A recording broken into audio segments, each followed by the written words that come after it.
The date is December 28th, 1995. We are with Bernard Schuster, Bernard Schuster. The interviewer is Deborah Lewin, Deborah Lewin. We're in Rochester, New York, and the interview will be conducted in English.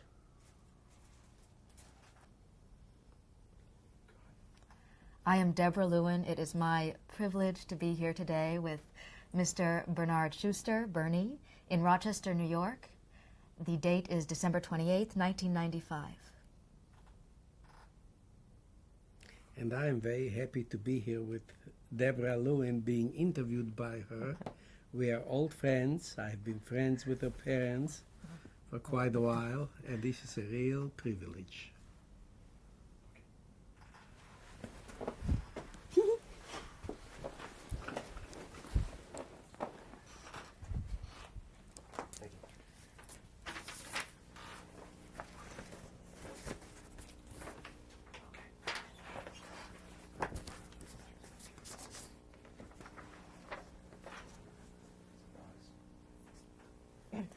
I'm going to ask you to spell,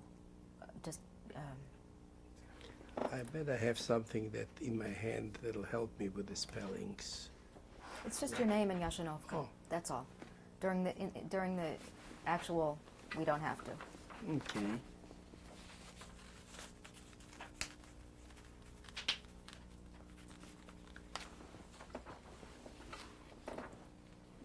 Could you tell us your name and spell it for us? My name is Bernard, Bernard, Schuster, Schuster. And what is the date of your birth? I was born May 17, 1928. And where were you born? In Poland, in a small town, Jastrzębówka, Jastrzębówka. And what large city in Poland is that near? Near Białystok, which is Bialystok. And how old are you now? I am now 67. And what were the names of your mother and father? My mother's name was Sarah, maiden name Morecki, Maretzki. My father's name was Jacob Schuster. I should also say that in Europe, in Jastrzębówka, I was known as Beryl and not Bernie, and my father was known as Yakov or Yankel rather than Jacob. What language did you speak at home? At home we spoke Yiddish. Did you know any other languages? Yes, I knew Hebrew, Polish, Russian, German, and eventually English. I also spoke Italian at one time, but I have forgotten that. How many siblings did you have? I had 7 siblings. What were their names? Their names were Bele, Feice, Mariashe, Meyer, Dverke, Zipe, Meishe, and myself. Were you the youngest? I was the youngest of 8. How did you all get along? We got along beautifully, from what I remember. I should say that after 60 years or so, memories begin to fade, and I'm no longer sure whether I really remember what was, or whether I have embellished, repressed, or modified my memories. But from what I remember, I had a wonderful childhood. Was your family religious? In Eastern Europe, most Jewish people were Orthodox. There was no conservative or reformed denomination at that time. However, within Orthodoxy, there were many phases of it. My father was quite liberal, and not regarded as a terribly religious person. What sorts of religious observances did you maintain in your home? We observed the Shabbat very closely, all the holidays. My father did go to synagogue to pray weekdays as well when he could. However, as I will probably have a chance to discuss later, everyone worked so hard that it was very difficult to find time to pray on a daily basis. But certainly holidays and Shabbat was observed very closely. How did your family support itself? My father owned a tannery. When I was born, he actually worked for someone, and we lived in a very small house in the center of town. Eventually, my father bought a tannery and employed other people. Excuse me.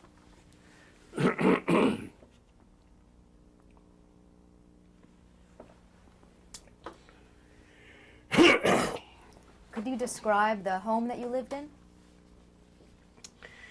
Yes, let me take perhaps a segment of time and, in my own words, describe Jashenovke and the home I lived in. Jashenovke was a little town like thousands and thousands of other towns in Eastern Europe in the Pale of Settlement.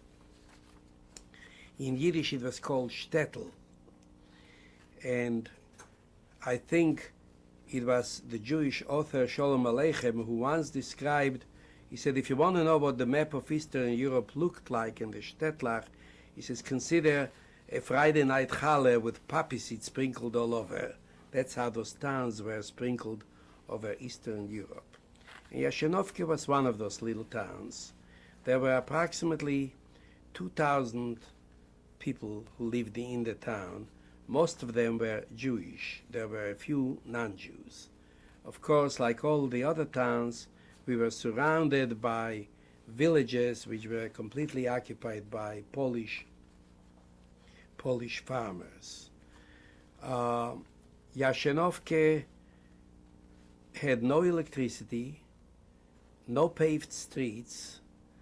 The homes were not much more than huts, many of them with dirt floors, some of them with wooden floors. We had no running water. Water had to be carried from a well. Wood had to be chopped and brought in order to heat and cook with. And life was extremely hard.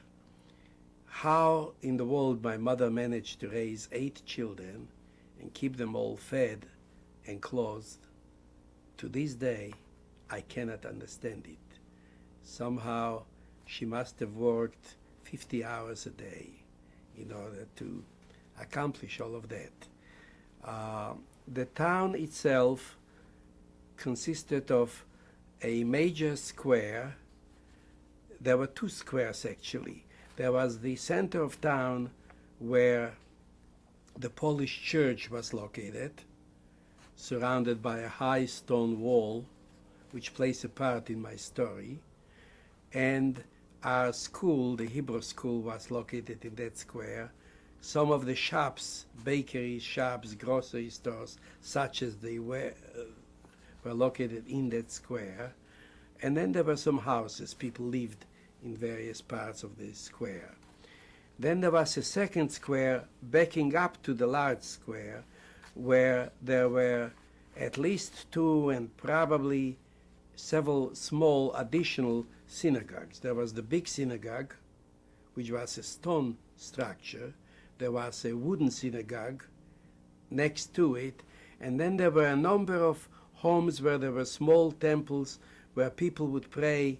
They would divide up based on trades. For instance, shoemakers would have their own praying shtibel, they called it. Tailors would have their own shtibel. And so life really revolved to a large extent around this square and around the religious aspects of town. We also had a small library, and I'll never forget my brother Meir, who was the 3rd of the oldest siblings, after Bele and Feiche. He used to carry me on his shoulders, I remember that very clearly, to the library, where he would read books to me when I was too little to read myself, where eventually he introduced me to books.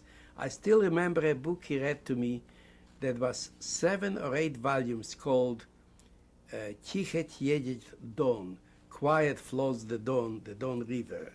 And I remember him reading it to me. I also remember teaching me chess, how to play chess. And to this day, I enjoy chess because of my brother Meir.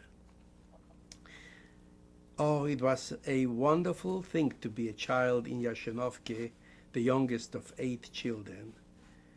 By the time I was born, my oldest sister was ready to get married.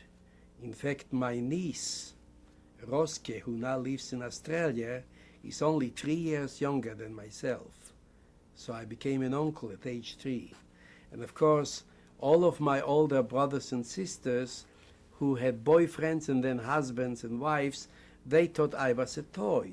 So they played with me, they spoiled me rotten. I was probably the most spoiled child you have ever seen in your life, with 8 brothers, 7 brothers and sisters and their boyfriends and spouses, just believing that I could be played with like a toy.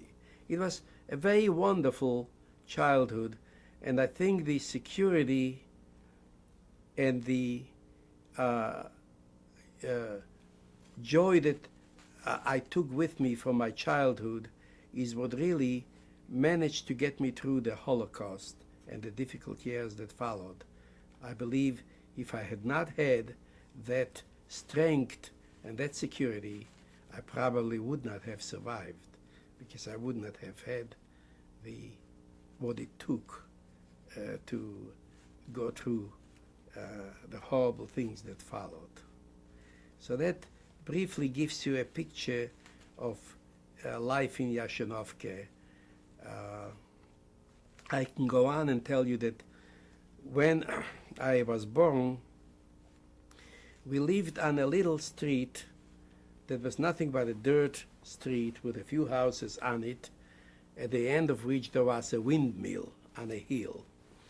And I remember having so much fun climbing on that hill and playing near the windmill and playing everywhere. In back of us, we lived in a very small house. We had a garden, and at the end of the garden was an outhouse. There was no running water, so there was no inside plumbing. And so we had to grow our own vegetables, and at the end of the garden was an outhouse, and in back of that was a large orchard. And I remember my brother Meishe, who was 4 years older than I, and I, as a youngster, stealing fruit from that neighbor's orchard, because we said, well, the trees are leaning over our fence, so we are justified in doing so. Oh, it was so much fun. It was really a wonderful childhood.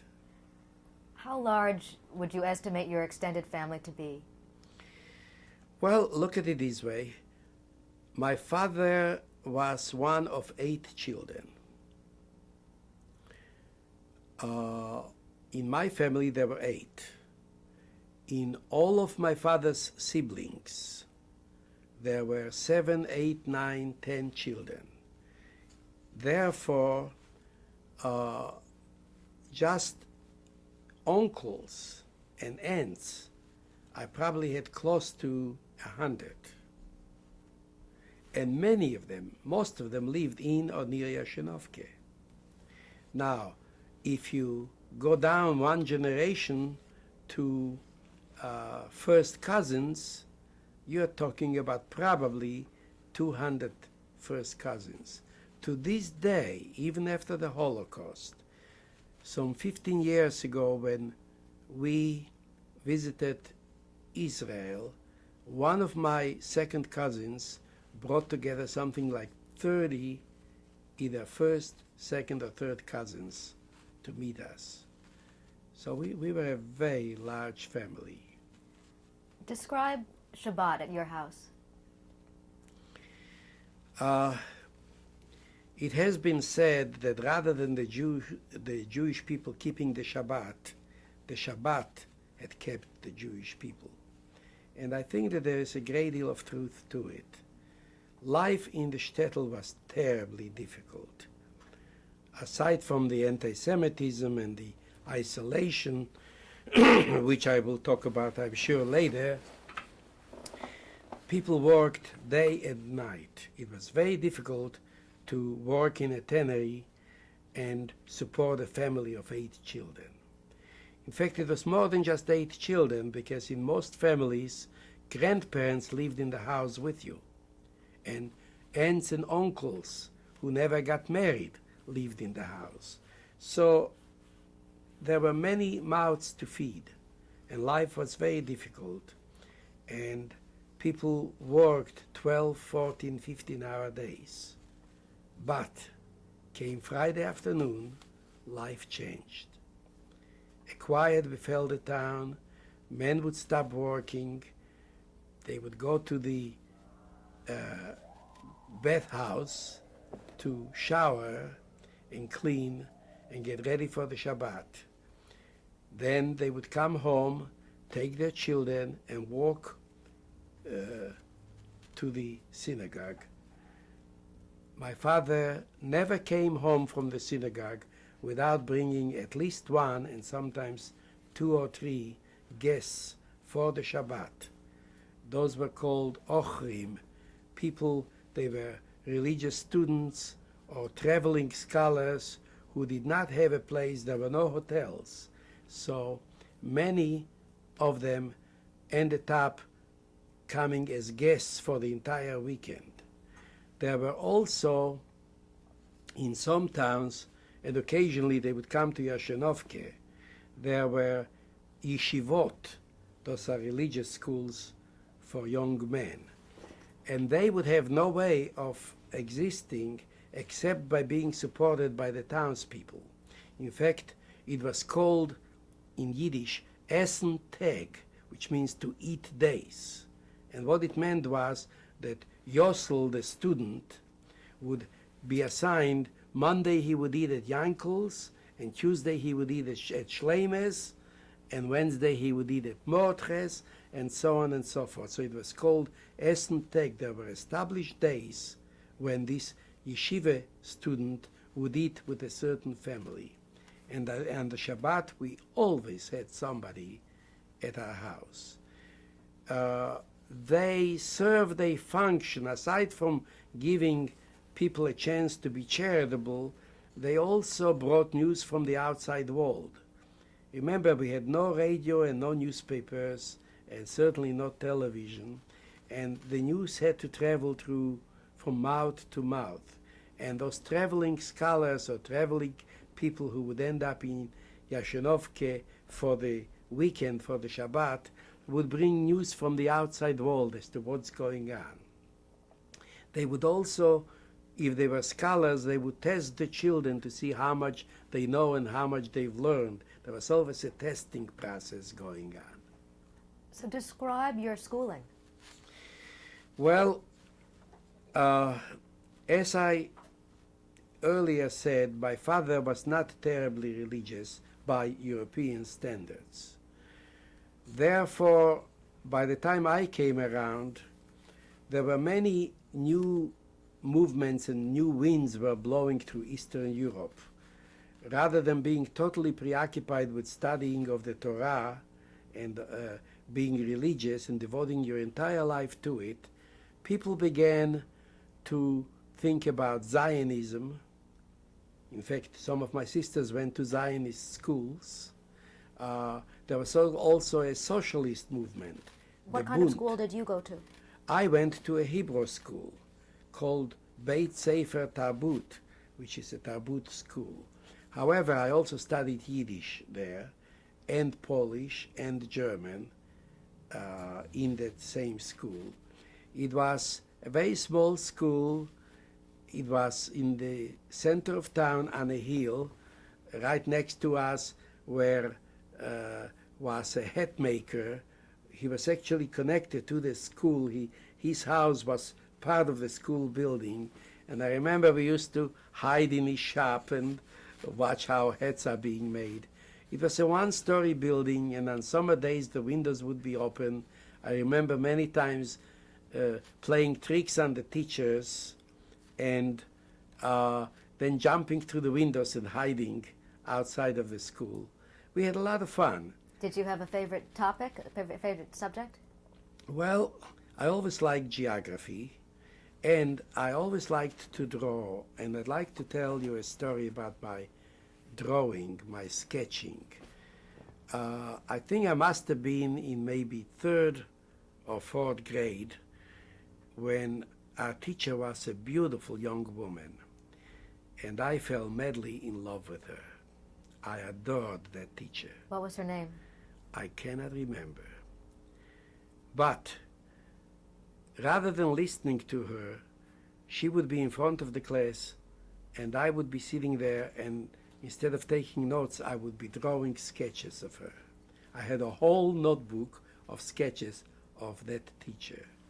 And one day, I was preoccupied with my drawing when she walked around and came to the back of the room and walked behind me, and without my knowing it, she saw what I was doing, and at the end of the class, she asked me to stay behind. And after everyone left, she said, "May I see your sketchbook?" And I showed it to her. And she took me in her arms and gave me a kiss, which I'll never forget. And then she said, "Would you mind if I borrowed this sketchbook? I'd like to have it for a while." And I said, "No, I wouldn't." And she kept it for quite a while, and at the end of the summer, one day she called me. She lived in a house. She was renting a room just half a block away from the school. She called me to her house and said, "I'd like you to have the notebook back." And again, she gave me a hug and a kiss. And that afternoon, she went to the cemetery and she committed suicide. And the reason she committed suicide is that she was in love with a young man who was the first man in town to have a motorcycle. He was the director of a large tannery, Minsky Tanneries, that was in town. That was the major industry in the town. And evidently the love affair went sour, and she killed herself by drinking iodine. And I have never forgotten that. I was heartbroken for years to come because the teacher I loved killed herself. What were your goals as a young person looking towards the future? Until 1941, I really don't know what my goals were. I was just a carefree, spoiled child trying to have as much fun as possible and learn as little as possible. And that was just about it. And to stay alive. I haven't discussed yet the outside world there and the insecurity of the outside. I've only talked about the security within the home. Everything changed in 1939. Before 1939, how would you describe the relationships between Jews and non-Jews? Well, I would say that it was probably within the town the Jews had a secure and intimate existence. For instance, we had no police force. We didn't need one. We had almost no divorces. There was some spouse abusal. Husbands were beating wives occasionally. So I have heard, but very little of it. We had no delinquency, no divorce, not many suicides. Life was very calm. Most people were born, lived all their lives, and died in the same town. In fact, I have an article here on my desk in Yiddish that shows that Jews settled in Yashenovke in 1731. And I have no reason to doubt that some of my own family were the first settlers, because whenever I would ask my father or my grandfather Grandpa, where did you come from? He would say, Yashinovke. And so, since my father was born sometimes in the 19th century, and my grandfather probably early part of the 19th century, I have no reason to think that they were not settlers in Yashinovke as early as 1731. As a young person, did you experience anti-Semitism? Yes. Now, the best way to describe the existence of Jewish people in those small towns was, it was like an island of serenity in a sea of hostility. Although the town itself was serene and in many ways a happy place to grow up and to live, poverty and hard work notwithstanding, we were surrounded by Poles who refused to let us become part of their society, part of their surroundings. Therefore, many Jewish people in the town never even learned to speak Polish, because there was so little interaction between the Poles and the Jews. There was only a few occasions when Poles and Jews would be together. One of them, which occurred several times a year, was a market day. In Yiddish it was called Yerid. In fact, that was a very major event in the life of the shtetl, because in the shtetl there were many shoemakers, tailors, leather producers, candle makers, and so on and so forth. They would produce things that the farmers and the Poles needed. How did you experience that day? Well, I'll tell you in a moment. We had the things that the farmers needed, and the farmers had the food, the chickens, the wheat, the flour, the vegetables that we needed.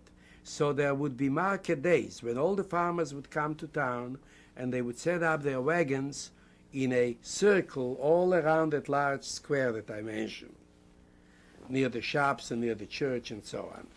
And the Jews would also set up shop. And then there would be bartering, very little money exchange, just one chicken for a pair of shoes or whatever. And this is how it went on. And normally it would be a happy day. But every now and then the farmers would start drinking. And before you know it, one would say, well, let's have a little fun. And then they would say, well, let's beat up a few Jews. So suddenly they would start a pogrom, which was simply a disorganized, violent outrage where women would be raped, houses would be burned, people would be killed, and it would be total chaos for the rest of the day until things would quiet down, lives would be rebuilt again, and started all over again.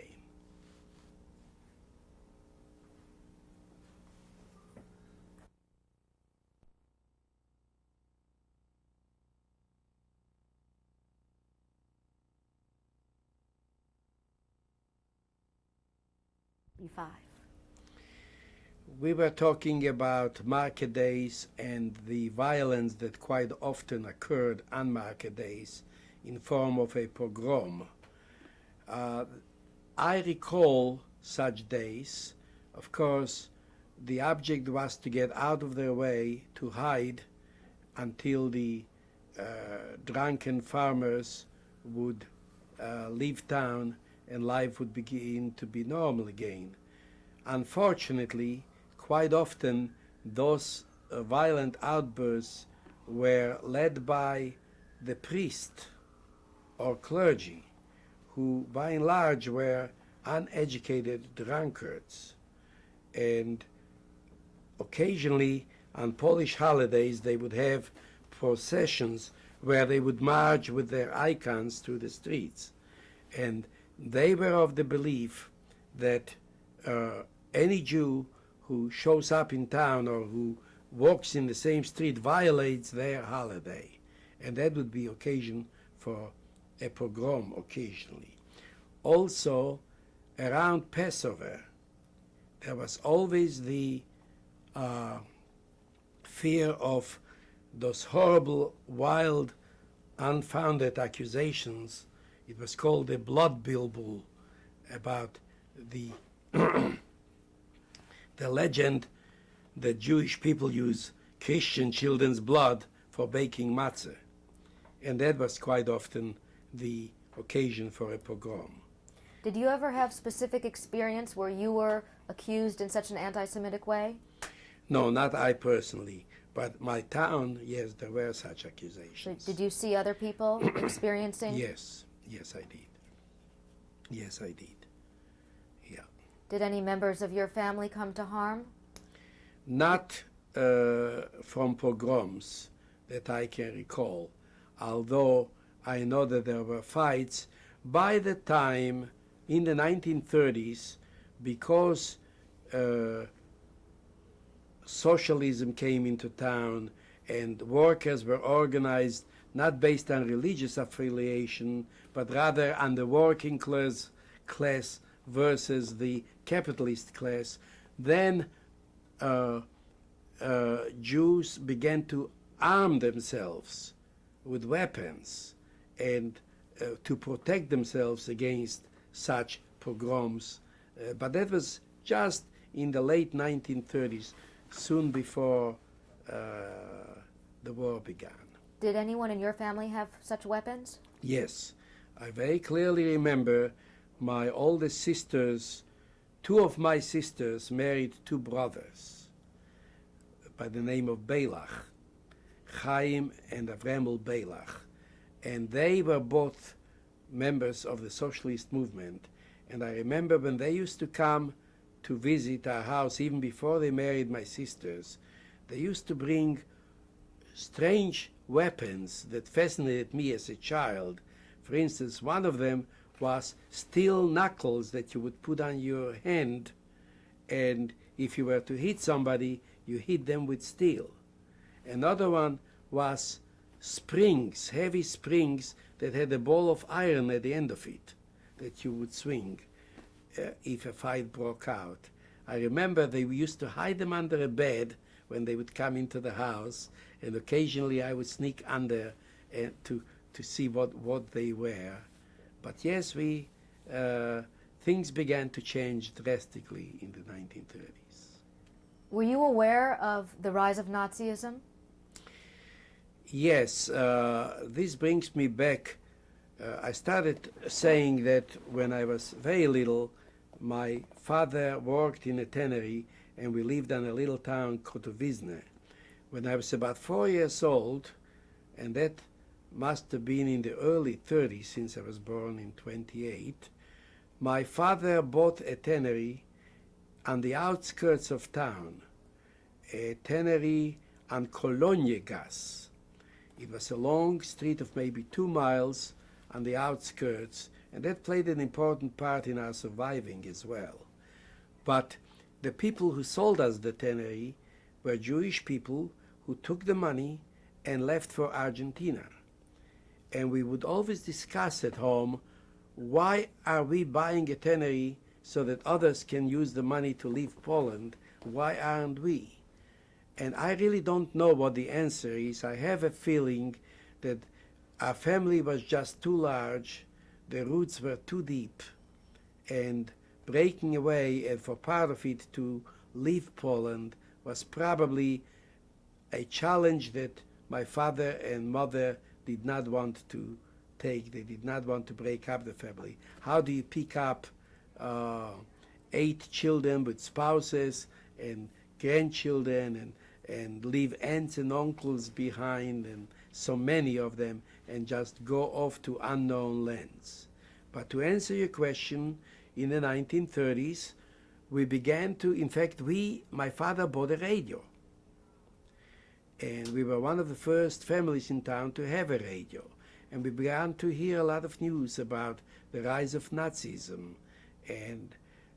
But people didn't believe everything they heard. Jewish people have been persecuted for thousands of years. Wherever we were in many countries, we were subjected to anti-Semitism and to persecution. This was nothing new. So there is a madman by the name of Hitler who wrote a book, Mein Kampf, saying that he would annihilate the Jewish people altogether if he had a chance. But my parents probably felt, well, that's another Khmelnytsky or another situation like in Spain or another situation like in many other parts of the world where we always managed to get by it and to survive and to go on. And so they probably denied the seriousness of it and therefore did nothing to take steps to get out of Poland when we still could do that. Unfortunately, before too long, it was too late. Of course, the Polish government was terribly anti-Semitic as well. We had a president by the name of Pilsudski and a premier by the name of Mościcki, both of whom were terrible anti-Semites. And so the Poles, the farmers and the peasants had blind anti-Semitism that they really didn't know why, but they knew that the Jews could be used as a scapegoat. The government did not stop it. In fact, the government supported it. And before you know it, they made it impossible for Jews to get out altogether. So we were locked in. So what do you recall about September 1st, 1939? Well, we heard rumors that war was coming to Europe, and we heard, of course, about Hitler and the demands he made on Czechoslovakia and on Austria, the Anschluss, and we heard about Chamberlain and the visit to Munich and the appeasement and all that. We heard the demands were made on Poland, the Danzig area where many Germans lived. They wanted that annexed to Germany. But we thought all of it would somehow be worked out and settled, and that certainly France and England were ready and able to defend themselves and the rest of the countries in Europe against any Nazi, any German designs. And so we were worried, but we did not realize the total danger that lay ahead. On September 1st, 1939, of course, Germany was attacked from both sides. We then Poland was attacked from both sides. We found out that Hitler and Stalin signed a non-aggression pact which divided Poland into two halves, along a long river that divides Poland in half. And the Germans marched in within a few days. The Polish army, which consisted of some soldiers riding horses and carrying swords, were certainly no match for the German blitzkrieg panzers and aeroplanes and artillery, and they were cut to pieces in a matter of days. And soon after September 1st, the German army marched into Jastrzębie. But to our amazement, they did not burn, they did not loot, they did not kill, they were rather polite. And they announced that the reason is that they had signed an agreement with Russia and that Jastrzębie was going to be part of the Soviet sphere, so they cannot do anything, they will be pulling out and the Russians will be pulling in. And this is what happened a day or two later. The Russians came in. The Jewish people were very happy with that. And my family had some concerns because the Russians regarded anybody who owned a factory or a tannery as being a member of the capitalist establishment, and many of them were deported to Siberia. In retrospect, it would have been a blessing had we been deported to Siberia. The Minskys, who owned the largest tannery, were deported, and most of them survived and ended up eventually in Israel after the war. We were not deported, but Once the Soviets came in, things changed for the better. Officially, anti-Semitism was abolished. You could have somebody arrested for even a remark, an anti-Semitic remark. The government was against anti-Semitism. As a practical matter, there was anti-Semitism amongst the Russians as well, but not sponsored by the government. As for myself, my school was changed from a Hebrew school to a Russian school called a Yesat-Letka, which means a 10-year school.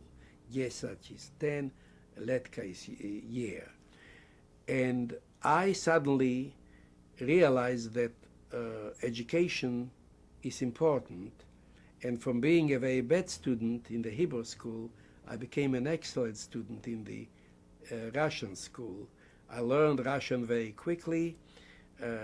I had excellent marks, and as a reward, I was elected to be the president of a pioneer group. Now, in the Soviet system, young children were pioneers. They wore red scarves and a pin. From pioneer, when you went into high school, you joined the Komsomol. And from the Komsomol, if you were a good, obedient member, eventually you joined the Communist Party. So I was a pioneer and president of the pioneer, and I loved it. And again, life was wonderful for me as a child. My father was not deported. We were allowed to work. We were allowed to benefit from some of the technological improvements that the Russians had brought. And all in all, it was not bad. How were Jewish institutions affected? Jewish institutions were affected, most of them actually for the better. They did not do away with the Yiddish library. They discouraged religion against all people. Religion was the opium of the people, according to communist doctrine. But it wasn't a strict enforcement. The Jews were still able to pray, still had their institutions. We still were able to celebrate our holidays of Passover and all the others. And at the same time, we were given a chance to join some aspects of Soviet society. It wasn't terribly oppressive, only for those who were very rich or those who had committed crimes, they were strict. But other than that, it was not bad. How much advance notice do you remember having of the Russian retreat? Well, nobody really knew what the pact between Stalin and Hitler was, or what it meant. At least for the moment, we were grateful that we were under Soviet occupation and not in the war. However, many people felt that this is too good to be true and it would end, as indeed it did.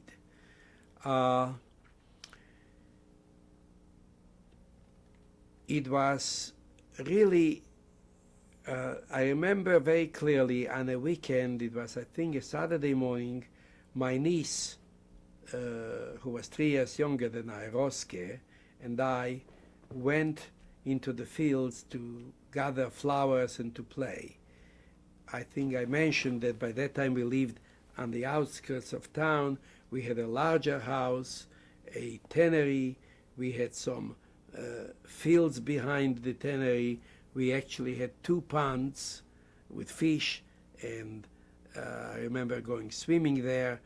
And we had woods not far in back of the fields. The woods started, which eventually played an important part in our surviving. And on that Saturday morning, it was June 21st, 1941, Roske and I were in the field gathering flowers when suddenly we heard planes coming. And we saw the planes come quite low over the town, and we heard explosions. Bombs were falling. We ran home to find out that Germany attacked the Soviet Union without warning, of course, and started the war against the Soviet Union, and the bombs were being dropped on the Minsky factory, which was an important leather factory producing leather for the Soviet army. And so that was when the horror of the Holocaust began, really. Now, it took the Germans, again with Blitzkrieg, only a few days to demolish the Russian army. The Russian army was certainly better equipped than the Polish army, but they were no match for the Germans. They were disorganized. Thousands and thousands were taken captive. The Germans were using paratroopers. They would drop paratroopers in back of the front, surround a whole army, and liquidate them or capture them. And before you know it, we could see Russian soldiers running around in total disarray, in total confusion, not knowing what was going on. They kept assuring us that, oh, we'll fight the Germans, we'll drive them out, but we knew that things were bad. And it was just 1 week later, after hostilities began, again on a weekend, that the Germans marched into Yashenovke. And this time, they were not so nice. The night that they marched into Yashenovke, we heard rumors even before that wherever they marched in, they burned, they killed, they raped, and they did horrible things to the Jewish people. So as we knew that they were coming in, my family, living on the outskirts of town, we ran to the woods to hide. Those who did not run, the Germans, with the help of the Polish people, our neighbors, rounded up on that day. They drove everybody to the center of town and lined them up against the church wall. They set up machine guns, ready to machine gun everybody. They stood there for hours lined up in the center of town when evidently, I was not there, but evidently a high German officer drove by and he made a little speech to the Jewish people. And he said, we could shoot you all right now, but that would be an easy death. We don't want you to die so easily. We want you to slave for us. We want you to work for us. We want to take every penny you've got, every ounce of strength, and we will shoot you when we are good and ready. We will kill you. In the meantime, you can go back to your towns. But as they marched in, our Polish neighbors went with them and pointed out most of the houses in the center of town. And they used flamethrowers. They set those houses on fire. They burned most of the Jewish homes. And the first night, they killed just about 10% of the Jewish population. How did you find out all these details? Now, from my brothers and sisters who did not run away because they had children, and from all of our neighbors. My own family ran to the woods where we were hiding. We stayed there overnight. It was a Sunday morning, and a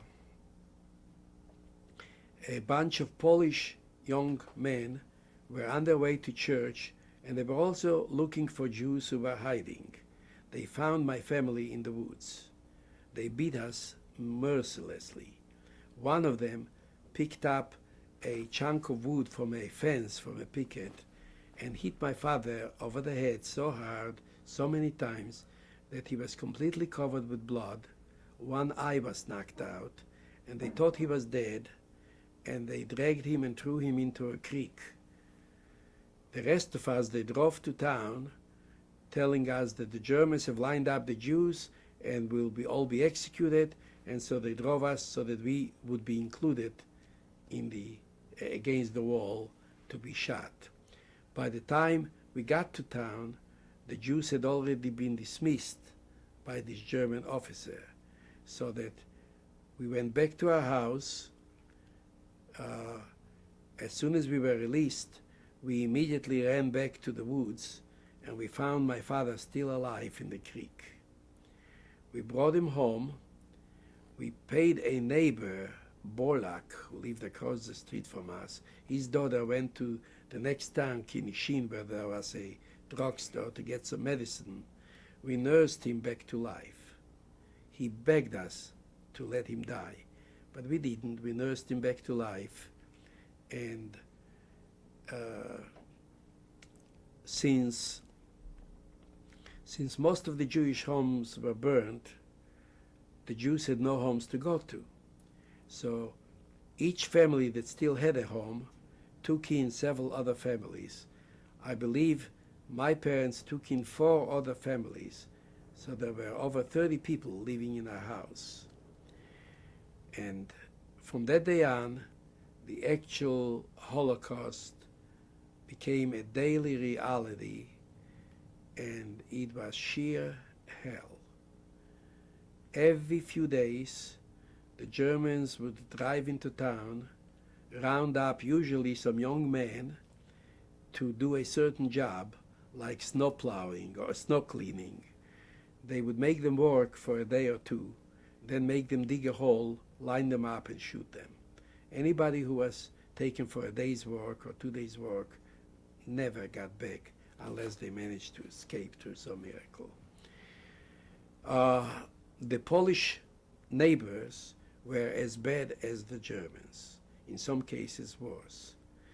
They formed police that helped the Germans, and they did horrible things. They would make terrible demands on us. They eventually set up a commissar, a German who supervised, and the Jews had to build a new home for the commissar. The Jews had to supply him with anything and everything he wanted, fresh coffee every day. How they got it, it didn't matter. If you don't get it, I line up a dozen people and shoot them. The demands were terrible. The looting, the Polish neighbors took everything practically they could from us. And this went on day after day, week after week, between June of 1941 and January of 1943. By the end of 42, we began to hear some horrible rumors about whole towns and cities being liquidated and taken away to concentration camps. How did the rumors reach you? Believe it or not, the Israelis dropped some agents in Poland, and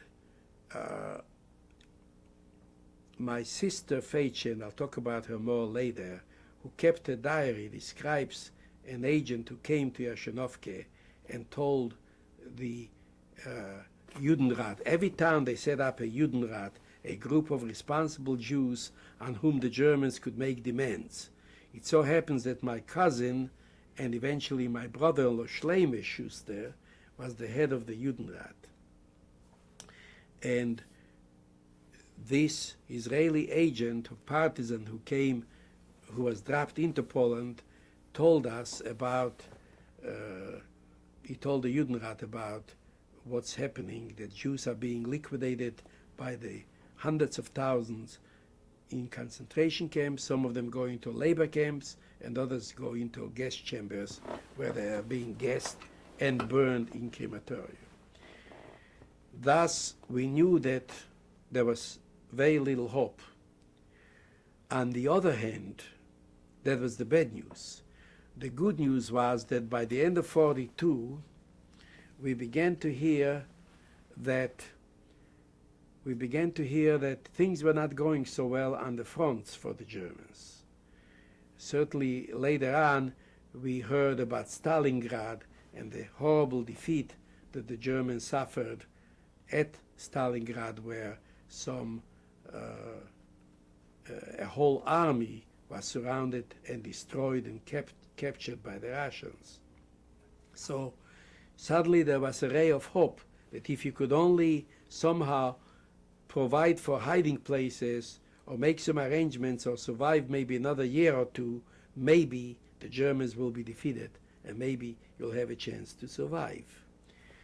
In order to prepare for that, my father and my older siblings, my brother Meyer, who was, I don't know, maybe 16 years older than I, and my brother Meishe, who was 4 years older than I, they began to plan hiding places. First of all, we built a little hiding place above the house where every time they would come to round up a few healthy young Jews, my brothers would run up and hide. But then we also built a very ingenious hiding place above the tannery. I have a sketch that I drew of it, which I'm including in memoirs, which I'm writing right now. And we can put that on camera at the end. And that sketch will show how we built a hiding place above the tannery. I'll describe it when you are photographing it. And there we could hide about maybe 15 people on a temporary basis. We figured when liquidation comes, maybe we can run and hide there for a while until such time as we can leave Yashenovki altogether. In addition, my father and my family negotiated with a farmer who lived in the forest.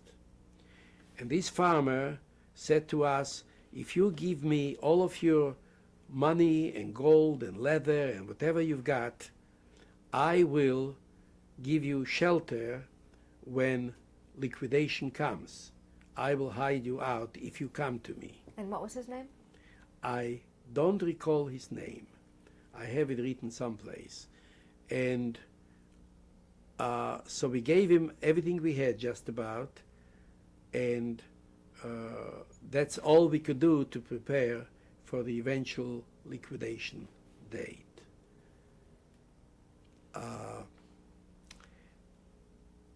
After you change the tape, I will start describing the liquidation itself, which takes a major part of the Holocaust story.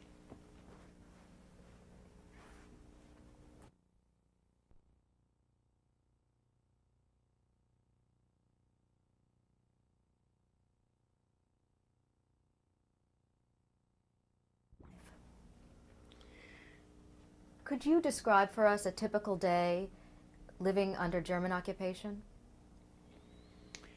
Yes. As I mentioned, my parents took in 3 or 4 families whose houses were burned by the Germans the day they occupied our hometown. So the house was terribly crowded. Usually it was a family to a room. There was very little space. People couldn't go to work in most instances, although the Germans did allow the tanneries to run for a while, and they allowed my father and my brothers to work in the tannery, but we couldn't sell our products.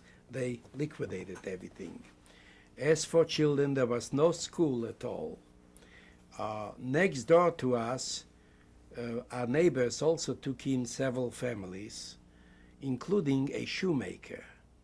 And of course, people always need shoes, so he set up a little bench in the house next door to us to make shoes for the Germans, for the Poles.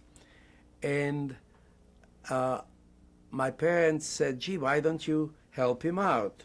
So I went in. Every day I would go next door and actually be an apprentice to a shoemaker. And I actually learned how to make shoes. That would occupy most of my time. As for the women, it was a terrible struggle to find food. The starvation was throughout. You couldn't buy anything. They didn't really let you grow very much. We did have a garden. I should say that we always had to depend on our own chickens and our own cows for milk and eggs and so on. But during the German occupation, quite often our Polish neighbors would insist that we turn most of it over to them or to the German commandant, so that there was practically no food. You couldn't buy very much, and the women just spent all of their time trying to somehow make meals out of next to nothing and to keep clean, because with so many people in one house, it was very easy to spread diseases and epidemics and so on.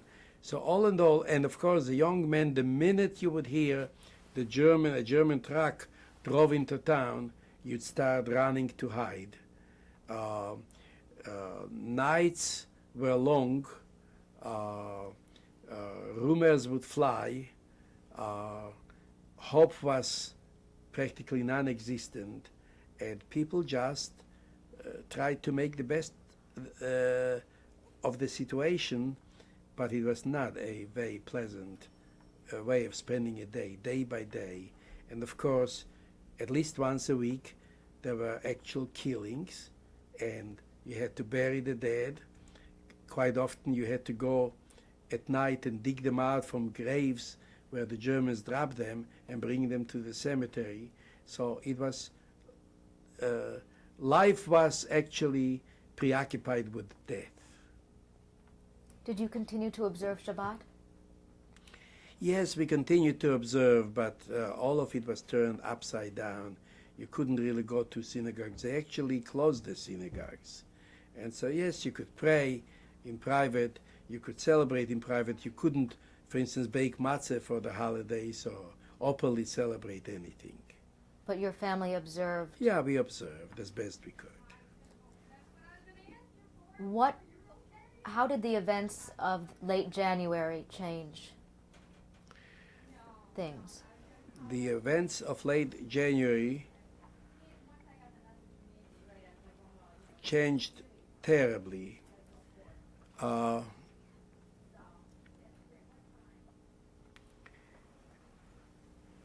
1943 was a very cold winter. The temperature had dropped to way below zero, and we had lots of snow.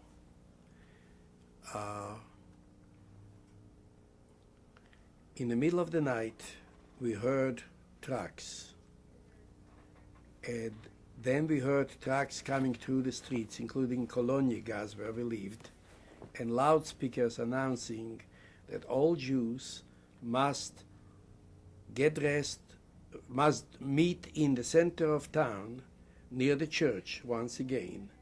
Anybody found not in the center of town after 2 hours would be shot on the spot. And so we knew that liquidation had come, and we had very little time to get rest or to prepare. We immediately decided to run into our hiding place above the tannery to see if we could hide. What time of day was this that you heard the trucks? It was probably about 4 o'clock in the morning. It was a very cold, wintry, long night. Some of my brothers and sisters could not possibly hide because they had little children. My brother Meir had a child. My sister Mayashe had 2 children, and my sister Dverke had a little child, a little boy. They could not hide because the children would give us away, so they had no choice, with many others, to march off into town. My sister Dverke, who was very emotional, she grabbed her child, her baby, and ran into the garden where the well was, and she jumped into the well with her child in her arms.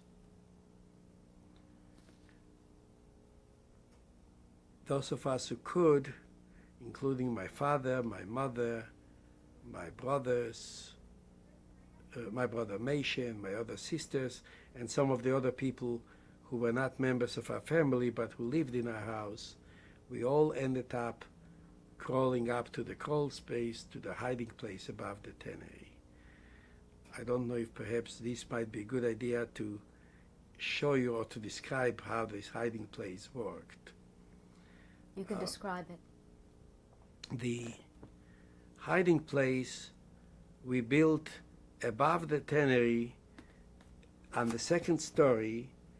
The whole second story was a triangle. My father had built a drying room for drying leather on the second story, so that there was a crawl space above it. The crawl space was about 20 feet wide and about, at the highest point, about 3.5, 4 feet high. And the building was a very long building, so that we constructed a little opening at the other end, at the back end of the tannery, where a rope ladder could be dropped. You climbed up on a rope ladder until you were in the crawl space.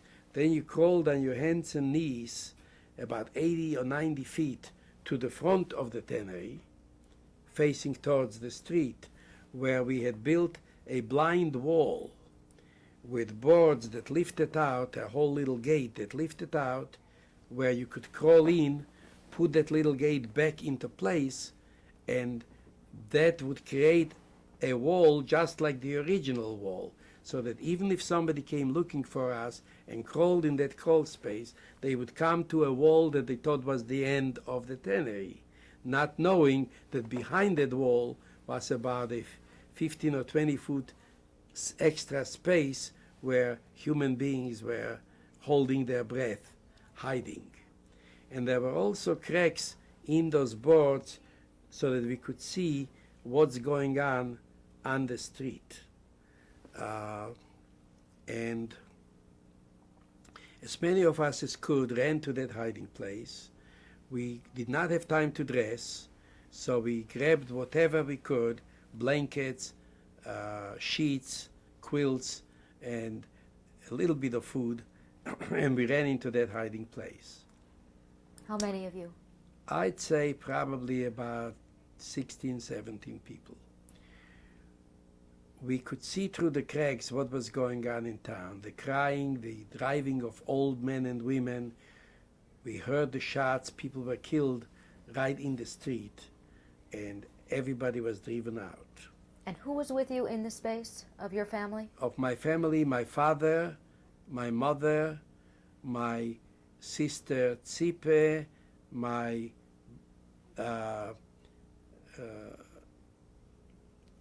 sister Feiche, my sister Bele, my niece Roske, and then many non-family members.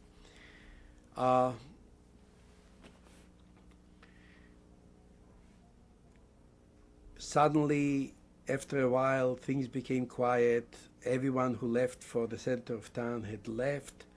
Those who didn't leave, the Germans and the Poles found and shot on the spot, mostly. And did you see this from your hiding space? we could see some of them walking in the street, yes. And we could see that and hear that very, very clearly. Did you recognize people that you saw? Oh yes, we could see them quite well. After a while it was quiet, except that a neighbor of ours, the same Bolek whose daughter went to get medicine when my father was beaten, and this Bolek actually worked for my father in the tannery, and we always treated him well, and we thought he was a good neighbor. But the minute they liquidated town, he became frantic. He wanted our house, and he knew that we did not march off to town. So he knew that we were hiding, but he didn't know where. And he came around with a rifle looking for us. And then he brought the Germans. Could you see him? Yes, saying, we know that they are there because they didn't march off. Only so-and-so and so-and-so marched off. The rest of them didn't. So we know that they are here. We've got to find them. We've got to find them. We've got to kill them.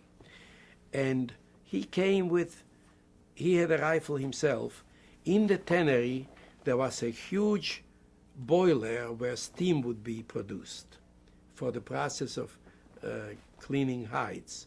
And he thought maybe we were hiding in that steamer.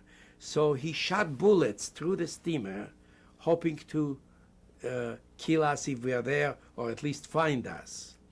And we could hear the shots. We were right above in that hiding place. And he and his family were going crazy trying to find us. Well, it was very cold. We couldn't stay there. Every now and then we heard shots, the next day even. So we knew that the Germans were still surrounding the town and watching, but we had no choice. It was either starve and freeze to death or get out. How long altogether were you in the hiding place? 2 days and 2 nights. The second night, we decided we would make a break for it. It was decided that my father, who was the oldest, and I, the youngest, would make a break first. And how old was your father at this time? My father at this time was probably close to 60, I would say, or maybe in his 60s. And he was only half alive, blind in one eye, after the beating of a year and a half ago. So, and then my sister Zippe and my mother would be the next two to follow. And the agreement was that we would reach the woods, we would wait for them in the woods until they came, and then others would come from our family, and then we would all go to the farmer who promised to give us shelter. My father and I covered ourselves with sheets, white sheets, and we crawled on our hands and knees for maybe, 5,000 feet. And then we just ran, and we made it to the woods. At the edge of the woods, we were waiting for my mother and sister. Unfortunately, they were spotted by the Germans and shot, and we saw that. At that point, we knew that none of the others would be able to come out there and then, and so my father and I decided to go, while it's still nighttime, to the farmer who promised us shelter. We got there and knocked on the door, and he came to the door, and he wouldn't even let us in the house. He wouldn't even give us a piece of bread. He said, either you go or I call the Germans. So he betrayed us. He had all of our things and would not even give us a piece of bread. At that point, we were half frozen, both of us, and starving. We had no place to go, so we walked back into the woods, and my father froze in my arms. At which point I was also pretty badly frozen. I left my father there, covered him with snow, left him there, and decided I would go back to town so that the Germans could shoot me. It's easier to be shot than to freeze to death. I was on my way back to town. I was passing a farmhouse when a Polish woman, Czarniecka, I gave you her name, it was a Sunday morning, and her family had gone to church. She saw me walking. She came and asked me where I was going. She said she knew my family, and when I told her I was going to town, what had happened to my father, she said to me, look, my husband is an anti-Semite, and if he finds out that I am hiding you, he'll kill me, and he'll kill you. But I'm not going to let you die. I'm going to hide you in a barn where there were pigs on the floor, on the main floor, and straw and hay above. I'm going to hide you there, And when I can, when my husband is not home and the children are not around, I'll bring you some medicine, some fat for your frozen body, and some food whenever I can. And she said to me, promise me that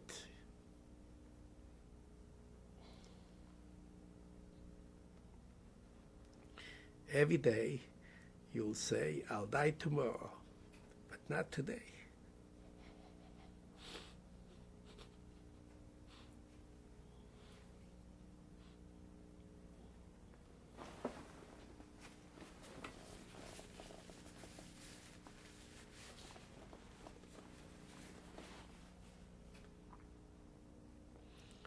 Well, she kept a promise. She gave me some food, and whenever she could.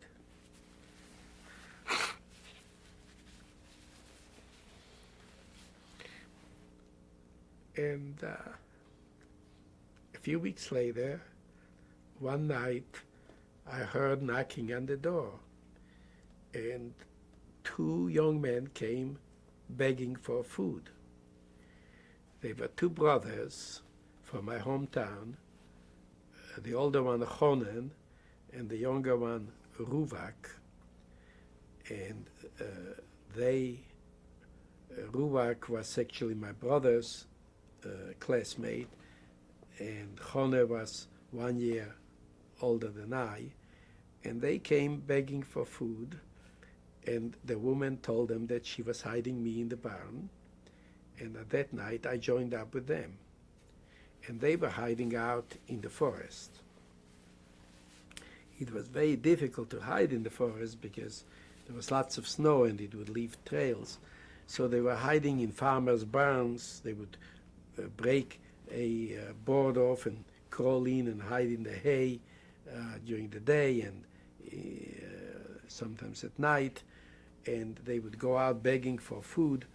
And so I joined them. By that time, it must have been about March of 1943, and the weather improved a bit, and I joined Ruvak and Chone, and we survived. There was one other, a fourth one, and the four of us were hiding out in barns with farmers in the forest until we were liberated, early 1945. In order to survive in the forests were not so large, and farmers would come to them and Germans would come to them, and we knew that if we were to survive, we would have to have hiding places. So we actually built a hole in the ground, a bunker in the forest. And there again, I don't have a drawing of that yet because it's part of the story where I haven't reached yet in my memoirs, but I will. And we built with nothing more than an axe, a shovel, and a couple of empty bags from potatoes, those burlap bags. We managed to build a beautiful bunker in the forest. We did it twice, actually. What we would do is we would find an area in the forest where there were lots of large trees, but also a few small ones, young trees, not too heavy to lift out. We would dig out one of those little trees with a cone going this way, like a pumpkin, when you carve a pumpkin the top, so that it would not fall in. Now that would hold the roots of the tree and a ball of earth. We would lift that out gently, put it aside. Then we dug a hole for the four of us, about 6 feet long, about 4 feet deep, and about 4 feet wide, or 6 feet wide maybe. And we found pieces of pipe that we put into the corners. We also dug around a larger area around this 6x4 hole, and then we went far away in the forest and we chopped down straight woods and made logs. We laid those out as a ceiling, about 2 feet below ground. Then, except for the opening where the tree was going to feed in as a door. Then we covered it with earth, about 2 feet of earth. Then we covered it with the leaves, and the earth that we dug out, we carried on our shoulders, bag by bag, far away. We spread it in a different part of the forest so that people wouldn't know where it came from. And we cleaned it all up so that you could have an army march over the bunker and they wouldn't know that human beings were underneath there. You see, we would come in and then slowly lift that little tree over our head and put it in place. And when we wanted to get out, we would lift that little tree out, put it aside, and climb out. And that's how we were hiding for a good part of that period in the forest. Then one day we were discovered, we had to build another one. Life was just horrible during this period. We did not have facilities for taking a shower or bathing in a stream or anything for practically 2 years. During the summer we could find occasionally a stream where we could wash up. Therefore we were full of lice. We had no food practically. We were starving. We ate whatever we could catch in the forest, and occasionally we would go out and beg for food. I lost most of my teeth during that period. They just rotted out. How we didn't get typhus or whatever, I don't know. But without hygiene, without food, it was just a nightmare. Now, to go out to beg for food was very dangerous. We had one interesting incident. One summery night, it was late summer, the corn, there in Poland, wheat they called corn. And so the wheat was fairly high. It was already brownish, yellow, almost ready to be cut, and very high. And we went out, we would take turns going out begging for food. And that night, Ruvak, the older of the two brothers, and I went off maybe 5 miles away to a village to go from door to door to ask if they would give us some bread, some bacon, whatever. And we had collected some food. It was a very bright night. There was a full moon, and we were walking on a path not far from the village, when suddenly, from nowhere, a group of Polish young men armed with pistols and rifles showed up and faced us and asked us to identify ourselves. And of course, they were out to look for Jews and kill them off. They were helping the Germans. And the minute we realized who they were, we didn't answer, and we dropped to the ground. We were on a narrow path, and there was wheat on both sides. So I dropped on one side in the wheat, and Ruvak dropped on the other side, and we started crawling on our hands and knees, and they were firing away from rifles and pistols at us. And I crawled as far as I could, and then I got up and I ran the whole 5 miles and came back into the forest. By the way, we developed a tremendous sense of directions. In the middle of the darkest night, I could find my way in the forest to our bunker. I don't know how, but somehow we developed a sixth sense. And I ran maybe 5-6 miles without stopping. And when I got near the bunker, I started hollering to Chone and the other guy, Ruvak is dead, because I assumed that he got shot, because when the firing stopped and everything was quiet, I called out Ruvak, and he didn't answer. So I assumed that he was dead, and I hollered out, Ruvak is dead. And I told the other two what had happened, and we decided to wait about an hour and then to go look for his body. And about half an hour later, Ruvak came running, And before he reached the bunker, he hollered, "Bell is dead." They used to call me Bell. He thought I was dead, so he was hollering that I was dead, and I thought he was dead. And so that was how we had to gather food if we were to survive day by day. It was nothing but filth and hunger, starvation and danger. There was hardly anybody who was willing to give us shelter. I should say that during this period, there were two families, the one I've already mentioned, who stopped me from going to Yashanovka to be shot, and then another one, a Mrs. Decker, who eventually gave us shelter in a barn with Ruvak and the others. And again, we dug a hole in the barn, similar construction, and we were hiding in her barn and going out and begging for food. But they took their own lives in their hands, giving us shelter. It was a very dangerous thing to do. If the other Poles or if the Germans found out that a Polish farmer was helping a Jewish family, they were bound to come and burn the house and kill them. And they've done it many, many times. How long did you stay in this second farmer's barn? Well, we were there on and off. We would go back to the forest when we could, and we would come back to Decars, and these went back and forth until such time, really, as we were liberated by the Russian army, early spring of 1945.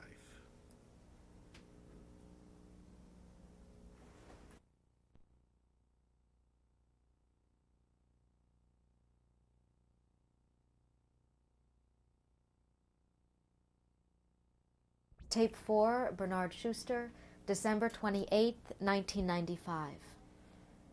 Did you at any time run into other people also hiding as you were in the forest? Yes, my cousins, Solomon Shlomo Schuster, and his brother Elechaim, and his brother Meishe, all three of them were hiding in the same area where we were hiding. And on several occasions, I met with the youngest of Meishe. He's the guy who's still alive in Mexico City, owns a travel agency there. He would go out begging for food, or we would arrange to meet at a certain place in the middle of the night. Now, he knew where we were hiding at Decars, but he never told us where they were hiding. And the reason was that he said, look, what you don't know, you cannot give away. If you are captured by the Germans, they will torture you until you give us away. So if you don't know where we are, you can't tell them where we are. So he never told us where they were hiding, even though we were a very short distance from each other, neighbors practically. You mentioned you were discovered in your first bunker. Could you describe that? Yes, one day a farmer and his wife came by, and we could never tell. I think they were chopping wood or picking berries or whatever, but once they saw us and saw the bunker open, we felt that we could no longer use that because chances were good that they were going to tell someone. You know, what I did not describe yet, and that is not really my own personal story, but related to my family and in a way related to me. My cousins Shlomo and Elechaim and Meishe survived and managed to get to the forest, even though they went into town to be deported and during the liquidation. And what had happened there is that they were all gathered into town. They waited for hours and hours. Then the Germans produced dozens of sleds, because it was winter, and during the winter months they would go by horse and sled. And they packed in as many Jews as they could in each sled, and eventually they drove them to the next town, which is Kinishin. And It's on the map that I gave you. And that was a few miles away. Normally it would take about an hour and a half, 2 hours to get to Kinishin. They dragged it out to 9 hours. The people were freezing. Children were begging for a piece of bread or a drink of water. Many of them died during that 9-hour trip. And eventually they were brought to Kinishin. They were packed into cattle cars so tight that they couldn't even breathe. And the doors were locked, and they were being transported to Treblinka. That was the camp where Jastrzębie was taken to, and eventually on to Auschwitz. My uncle, Mordche, who was Shleimes and Elechaim's and Meishe's father, said to them, he made a little speech in the car, and he said, Kinderlach, children, we're all going to die. You have nothing to lose. Let's see if we can't tear a hole. There was a little window at the top of the cattle car with metal grates. Let's see if we can tear those out and enlarge the hole a little with our hands, and we'll push all the young people out. Jump while the train is moving. Maybe you'll survive. At least you'll have a chance. Jump. So they actually created a stepladder out of bodies because some people had died, and they crawled on those bodies, and they were lifted out, and they jumped. Some survived and others were killed. My brother Meir was killed when jumping. Shleime and Elechaim and Meishe survived, so did a number of others. They ended up in the forest, and they knew where we were in the forest, and so occasionally we would meet them. But that's what happened with those who went to town and who were deported. Was there any fighting or partisan activity in your part of the woods? Yes, there was activity in the woods. Unfortunately, the Polish partisans would not let us participate in any way. Later on, there were Russian partisans who came through that area, and they were blowing up German trains and giving the Germans a real rough time. But that was late. By that time, we were pretty well set, hiding the way we did, and we did not join the partisans in any formal way, although we met with them on occasion. The Russian partisans were helpful. The Polish partisans were not. Did you receive any news of the events of the war while you were hiding? Yes, occasionally a farmer would tell us that, don't you worry, the Germans are losing the war, and in fact, the Russians are already on Polish soil again, driving the Germans back, and it won't be long now before you will be liberated. So don't you worry about that. And that gave us some courage and gave us some help in surviving. In early part of 1945, the Russian army actually drove the Germans out, and we were free to go wherever we wanted to. At that point, I did not know that anyone from my family had survived. I did not know that my two sisters, a niece and Feitsche's mother-in-law, were hiding with a farmer not too far from where I was. I never knew that. Nor did I know that my brother Meishe was alive. He too was being hidden by a farmer, and Meishe actually spoke a very good Polish and looked like a Polish young man, and the farmer passed him off as a Pole, and he survived as a member of that family.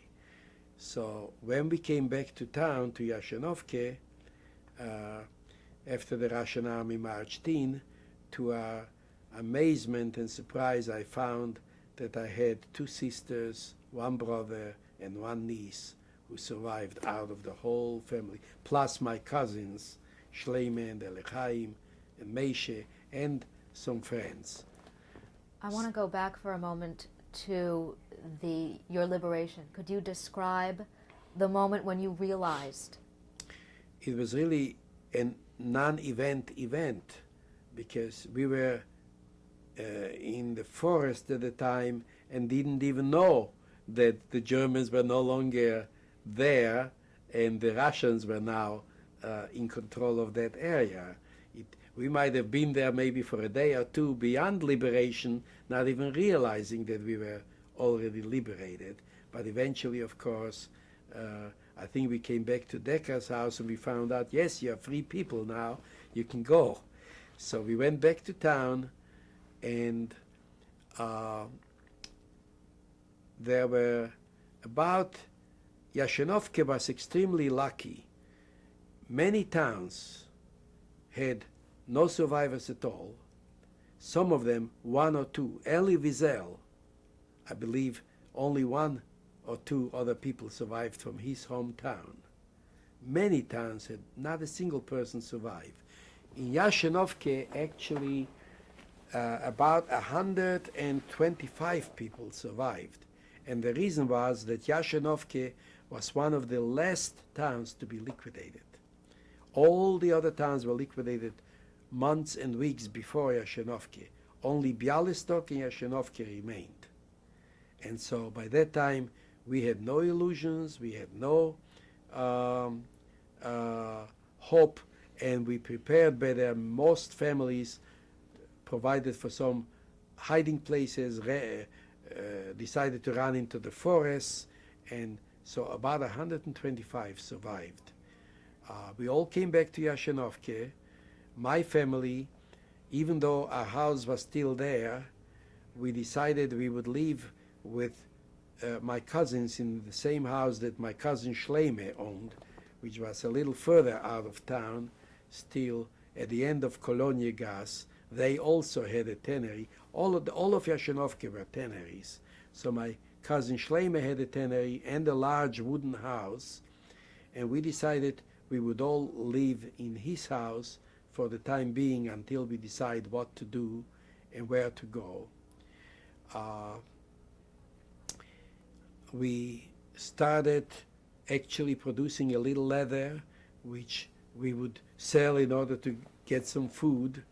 And one of my cousins, the youngest, Meishe, the one who is now in Mexico City, he became a high officer in the Russian army, actually. And he had an office in Bialystok. And he's a very bright man. He speaks something like 8 languages fluently. And he became an officer in the Russian army. And he, the other 2 brothers lived in Yashenovke with us in the same house. And one man who lost both of his legs, they froze and they had to be amputated, Yankel Dunske, he also lived in that house. He was a friend of Shleime's, and a couple other people. One Thursday afternoon. Now, by that time we started hearing rumors that the Polish people formed an organization called AK, and they were dedicated to finishing off killing every Jew that survived. And they were going from town to town, attacking Jews and slaughtering them in cold blood. And what was the month of 1945? It was probably, I would say, maybe March or April of 1945, after we were liberated. And one afternoon, we had on the windows at Shleime's house outside shutters, wooden shutters, that we would close and then tie in from the inside. And we knew that they were going to come and kill us. So at that time, we decided we would fight. And we accumulated a little arsenal of arms, a couple of rifles, a couple of pistols, a few hand grenades, and so on. Where did you get these? Oh, there was no problem. Poland was covered with ammunition. Armies coming and going and losing and winning. You could get all of the arms you wanted for very little money. So we accumulated quite a bit of arms, and it was a Thursday afternoon my cousin Elechaim decided to go out to a neighbor to hire a wagon to take some leather to Bialystok. And in the house were my cousin Shleime, my sisters, Feiche and Bele and Roske, and a couple other people from the town, and Yankel Dunsky without his legs. And it was not quite dark. It was sort of maybe 6 o'clock in the afternoon, almost dark, when the doors would be locked, by the way. We heard a knocking on the door. And we were all sitting in the dining room drinking tea or sitting around the table. And whenever we went to open the door, we would always take a gun with us. And my brother Meishe went to the door with a pistol in his hand to inquire who it was. We thought maybe it was Elechaim coming back because he had gone out to hire a wagon. And they said, "Open up," in Polish. And Meishe said, "Who is it?" And they said, "We are neighbors and friends now. Open up." So we knew, of course, what was going on. And Meishe ran back into the dining room and said, "We are being attacked, quick." Now, in those houses in Poland, our basements were underneath the houses. And to get down there, you would go down through you would open a trap door, and there would be a staircase leading down into the basement. So we opened the trap door, and we told all of the women and children to go into the basement. And my brother-in-law Shleime fainted from being scared. So we took him down to the basement, and upstairs only my brother Meishe and I and Yankel Dunsky, the man without the legs, remained. And just as we pushed everybody down the basement, they opened fire from machine guns and rifles from all directions. They had set up machine guns from all directions, and it was like a hail of bullets. Now that was Thursday evening, and my sister Bele was baking bread and challah for the Shabbat. So the whole kitchen was covered with metal, what do you bake challah on? Metal baking trays of challahs and breads. And the bullets were hitting those trays, and challah was flying all over the kitchen. And it was just horrible, like a hail of bullets. Well, we let them fire, and when they stopped, we responded with fire from our side to show them that we were armed and that they were not going to have an easy time of it. And this went on. They would fire, and when they would stop, we would open fire to show them that we were alive. And eventually we heard them give a command for one of them to come and set the house on fire. So at that point, my brother Meishe and I, by the way, Meishe and I were firing, and Yankel was supplying us with bullets. We had drawfuls of ammunition, and he was supplying us with ammunition. And at that point, we decided we better do something. So we crawled up to the attic of the house, and the way the houses were built as wooden houses, they had overhangs where you could see down. The roof was wider than the house, and there was a space you could see down. And when they came up to set the house on fire, we threw out a grenade at them, and evidently we killed one. At which point, and by that time hours had gone by, at which point they took their dead and their wounded, and they left. And they went to a farmer and asked him for some wagons to carry their dead, and he refused to give them a wagon, and they shot him. So we knew what happened. We also found out that the Jews who lived in other parts of the town tried to come to our help, but they set up roadblocks far away, and they wouldn't let anybody get by. They were shooting at them so that nobody could come to our aid. So this is how we fought half of the night, and the next morning my cousin from Bialystok, Meishe, came with a group of Russian soldiers and trucks, and the whole Jewish population left that day, the day after the attack. And that was the last day I saw Yashunovke. We knew that we could never go back again. And then we went to Bialystok, where my cousin actually got us an apartment above a police station so that we would be safe. And the family stayed there, but we decided that we could never live in Poland again. There would never be a life for us in Poland. We couldn't live, even if they stopped killing us, we couldn't live on the graves of our beloved.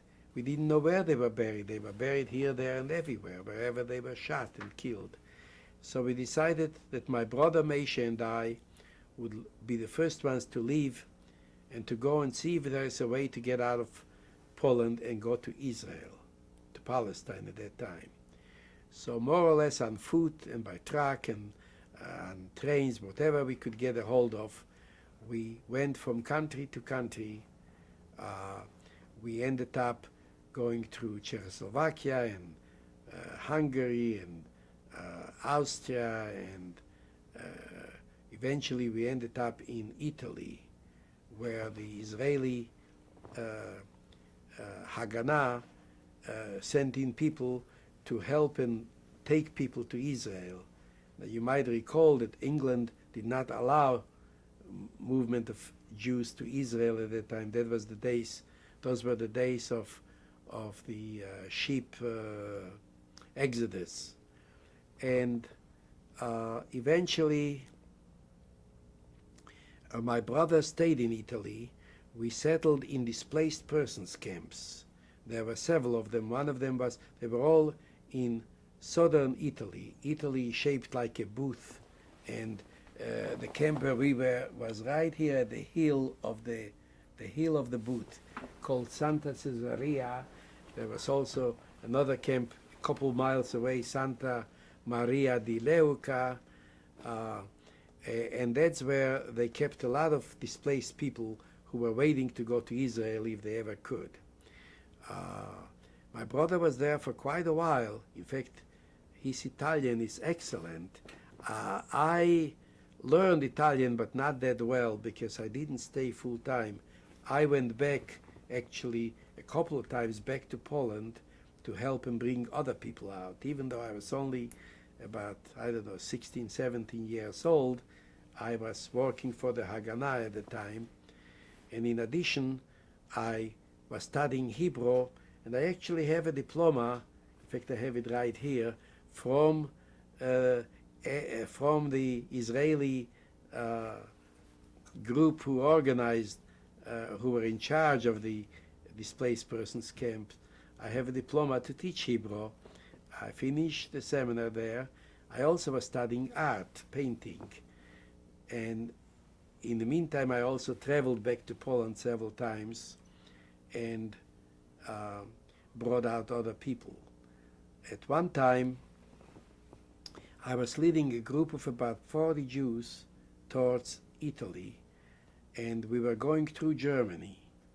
And in Germany I met up with Sholem Beilach. Now Beilach, two of his brothers married two of my sisters, and he was about 10 years older than I, and he in 1940 he was drafted into the Russian army and he became a pilot, and he always used to play with me. He always loved me.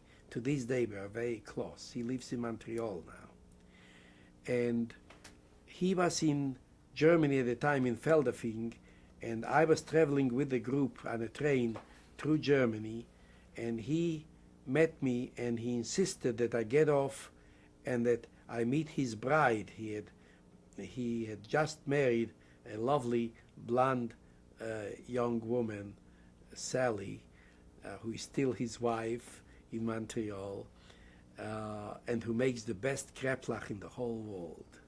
But in any event, so he insisted that I spend a day or two with them, and he said he would drive me and I would catch up with the train, because the trains would go a little ways and stop and go a little ways, and I would catch up with my train and continue leading. So I spent a day or two with him, and when we caught up with the train, a couple days later, we found that the train was in a collision. And a couple of the people from my hometown that were part of the group I was leading were killed. In fact, I have a picture of one of them in the album there. Two of his sons survived and are in Israel now, Poplavsky, David and Avremel Poplavsky, but the father was killed in the train wreck. And had I been on that train, I might have been killed as well. But because I met up with Sholem and he took me off the train, I avoided that collision. Eventually, I ended up being shot. We were crossing a border illegally at night, and some soldiers fired, and a bullet hit me right here through my hand and my groin. And I ended up in a hospital in Italy. And I have pictures of that also. And while in the hospital in Italy, I found out that I had an aunt in Rochester, New York, Mary Kaufman, my mother's sister, who found out about me through an organization that was helping people locate relatives, and she offered to buy me a ticket and bring me to Rochester. Now, I hesitated to leave because my brother couldn't come with me. The United States was not taking in refugees either, but they made an exception. They decided to take in youngsters under 18 years of age, and I was under 18 years of age, so I could come here. My brother and my sisters could not. So my sister Bele ended up going to England, and from England she ended up in Australia with my niece Roske. My sister Feiche ended up, she married Schleime after her first husband was killed, and Schleime had a sister in Mexico, so they were able to get to Mexico.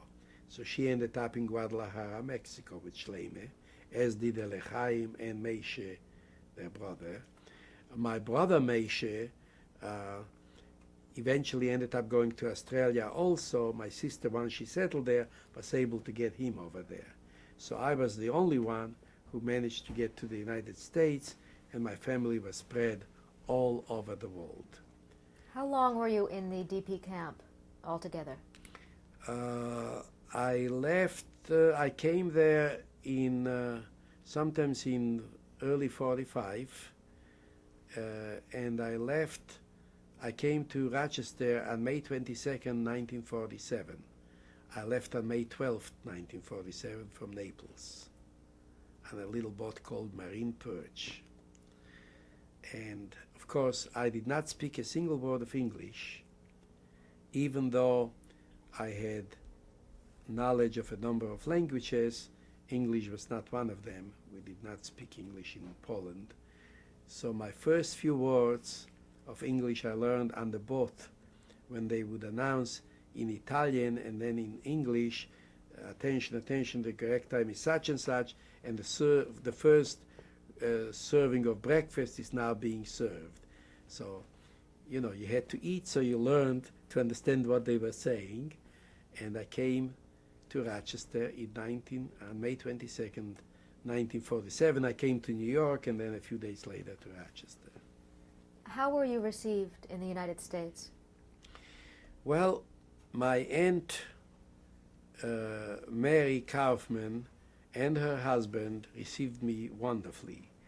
They had no sons of their own, just one daughter, Bernice, and they took me in and they wanted to treat me like a son.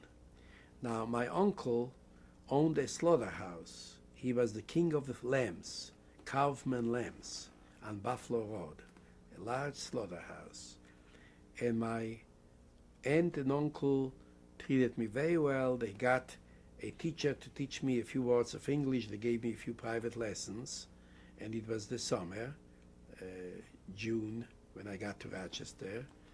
And after about a month, they sat down with me, and my aunt said to me in Yiddish, Beryl, we love you, you're a wonderful young man, and Willie likes you. His name was Willie Kaufman. and we'd like you to come into the business.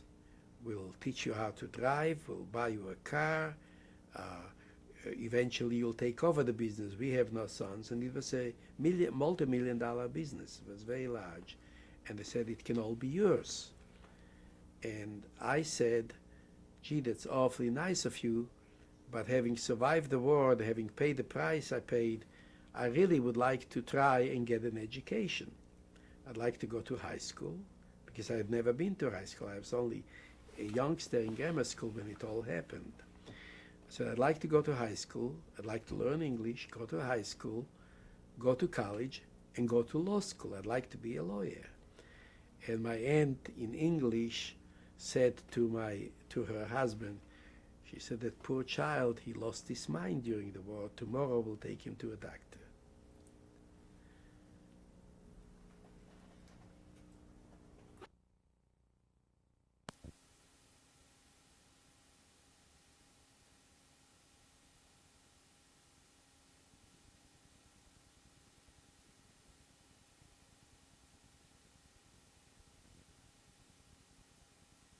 Schuster, the date is December 28th, 1995. And so my dear Aunt Mary said she would take me to a doctor because I had lost my mind. I'm dreaming of becoming a lawyer when I don't even speak any English, and I'm already 18 years old. And she said, children who are born here and who speak the language, it takes them 4 years of high school, 4 years of college, and then law school. She says, you'll be a grandfather before you finish college. What are you talking about? I said, well, maybe so. But I said, give me a week, let me find a job, and let me find a room someplace, and let me give it a try. Nothing lost. In the neighborhood, there lived a lawyer on Berkeley Street near Canterbury by the name of Reuben Goldman. And Reuben spoke a very good Yiddish. In fact, he's got a son who is a lawyer here, Arnold Goldman. And so I went to Reuben and I told him what my problems were, that I needed a job and I needed a place to stay. He said, well, I can't help you with a place to stay, but I can help you with a job.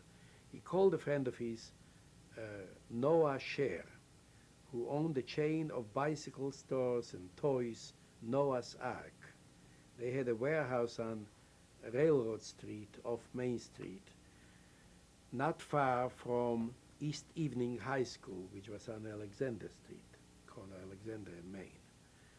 And so Reuben Goldman called Noah Scher, and Noah said, sure, I'll give him a job. So they gave me a job. My job was to work 9 hours a day, loading and unloading bicycles, mostly, which were in crates, crated bicycles. And I signed up at night school, East Evening High School, and there I met a wonderful human being by the name of Carlos Di Zafra. I have a picture here someplace of Carlos. He was like a father to me. He was the assistant principal, a very decent human being. And he said, look, I'll help you. And we got to know each other well. He would stay and wait up for me and take me home. I got a room way out on Elfan Street. There was an old couple that couldn't take care of a house.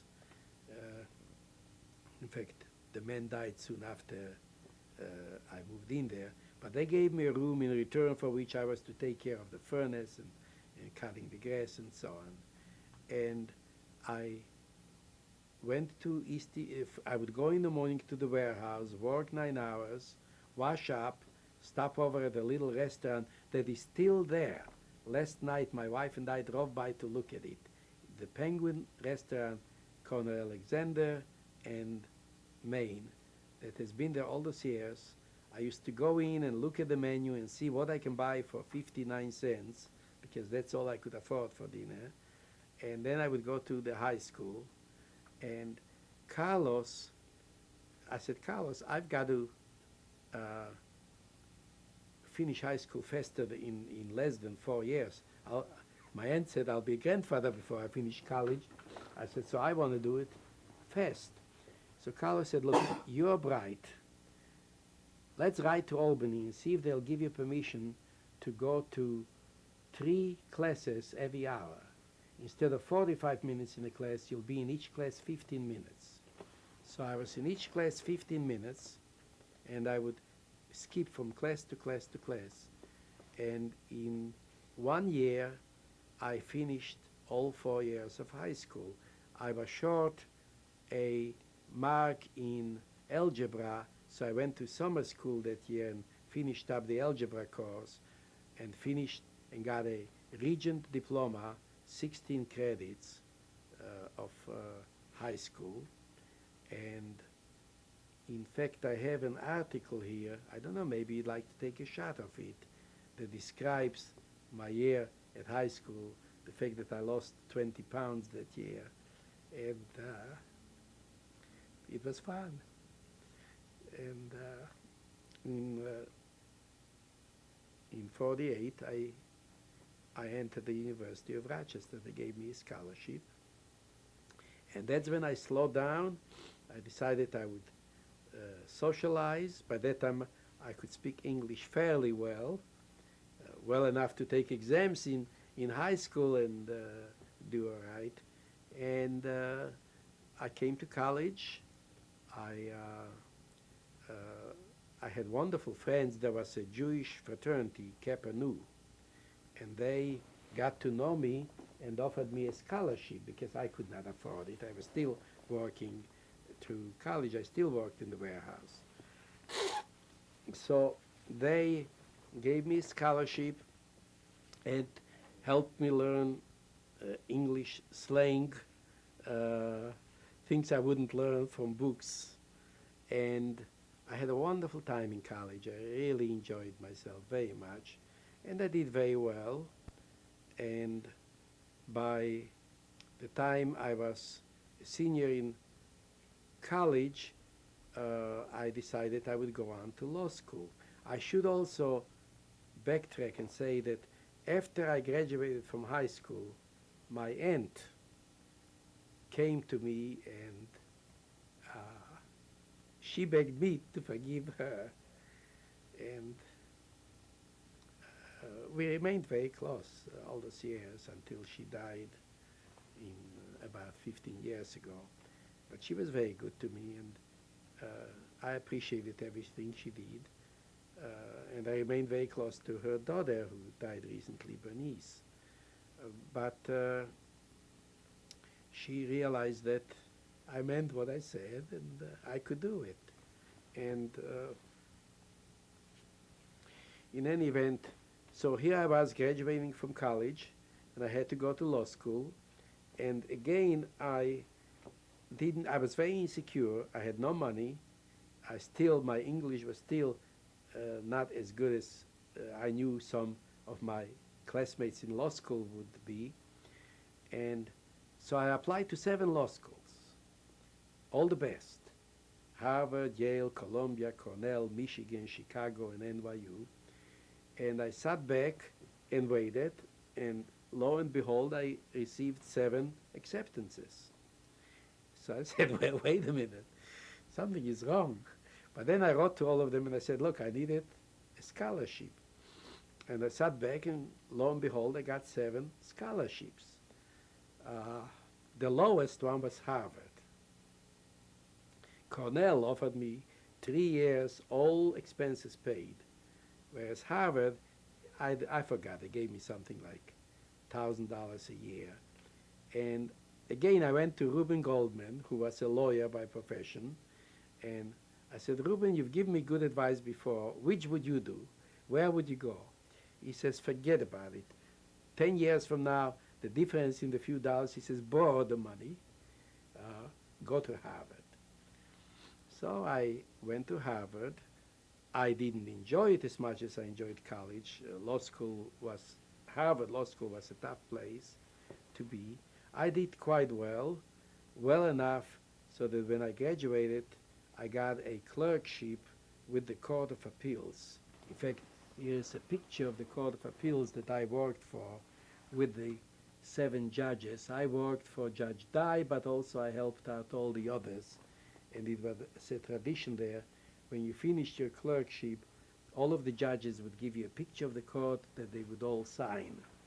So I clerked for the Court of Appeals in Albany for 2.5 years. Then I decided, by that time I got married.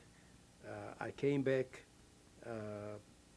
from law school actually and met Jane, my wife-to-be, and we got married right after I graduated from law school in 1955. Jane was a teacher at the time. She had finished college at Cornell and got a master's at the U of R and was teaching at Monroe High School. And we decided to settle down in Rochester because Jane was a native Rochesterian, and to raise a family here. How many children did you have? We had 3 children, Deborah, Jamie, and Miriam. 2 of them now live in Rochester. Jamie is a radiologist, and I believe his 2 children and my wife Jane will be coming here in a few minutes so that you'll get a chance to meet them. Of course, you know Jamie and you know Jane. And life has been awfully good to me. I have very few regrets. I really think that life has been so terribly good to me that it's as if fate had tried to make up to me for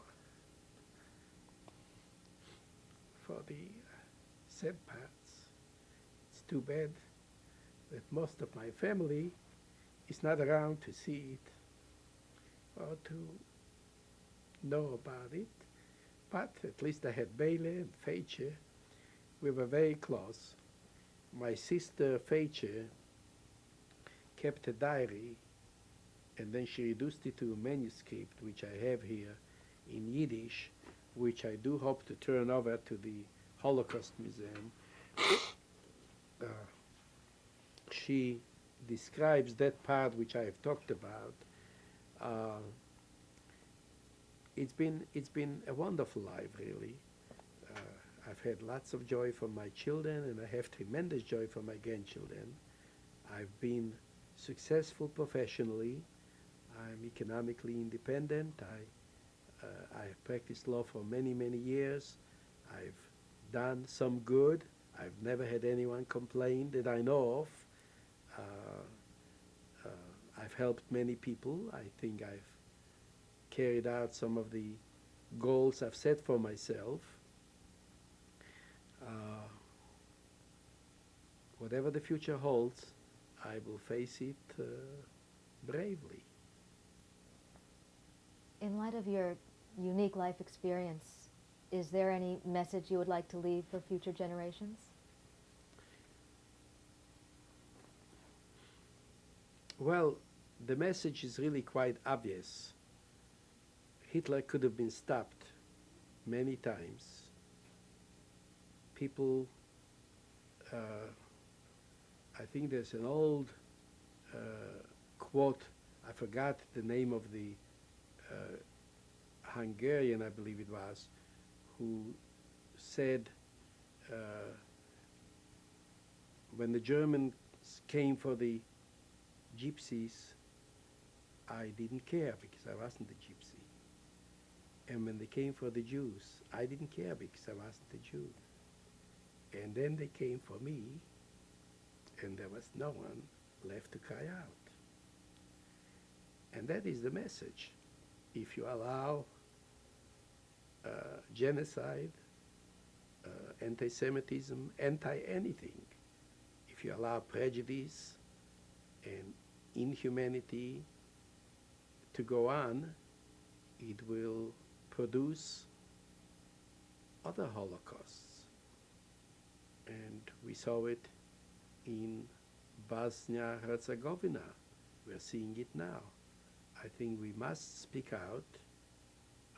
I have devoted a lot of my mature years to try and prevent it. I have served on many boards, many organizations, Jewish and non-Jewish, in order to do whatever little bit I can. No one should say that what they do doesn't really matter because they're only one person, and what can one person do? It has to start someplace. It has to be started by someone, and we are all responsible. We are all our brother's keepers. Is there anything else you'd like to include that you haven't mentioned?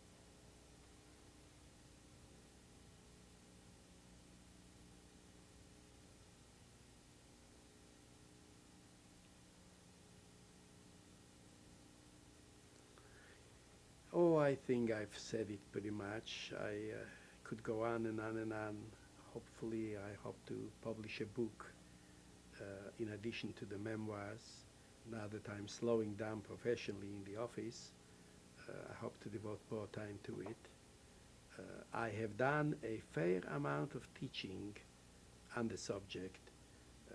We had a professor, Karp, Abraham Karp, a former rabbi who was a professor at the university, teaching a course on the Holocaust over a 17-year period, and I have gone in as a guest lecturer each and every time he taught the course. I've also spoken to many high schools, many synagogues, many other groups. I feel that the story must be told. In my sister's manuscript, she goes on to write that perhaps no one will survive. And if perchance someone does survive, will anyone believe?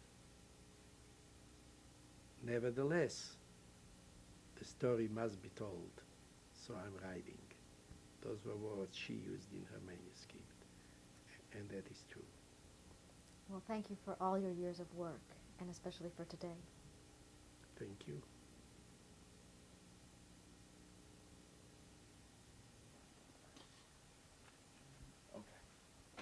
You're photographing my mother's father, my grandfather, Eli, E-L-I-E, Maretsky, M-A-R-E-T-Z-K-I. What year was this photo taken? I would imagine somewhere around the turn of the century, around maybe 1905, 1910. And where? And it was taken in a town called Stabin, which is where he lived, where my mother was born. Thanks. This is the only picture I have of my parents and some of my siblings. There were 8 of us in our family. In this picture there are only 5. It was taken some 7 years before I was born. In the center are my mother and my father, Their names? Sarah and Yaakov or Jacob. Then on the, what would this be, the left side or the right side? That's the right. On the right side is my sister Bela, and then the next one, the young man in the middle, is my brother Meir, my sister Mayashe. To the left of my mother, the taller one, is my sister Feiche, and the young one is my sister Dverke, who was probably maybe 4 or 5 years old at the time. And where was this taken? This picture was taken in Jashenovke, since it was about 7 years before I was born. I would say it was taken around 1920-21.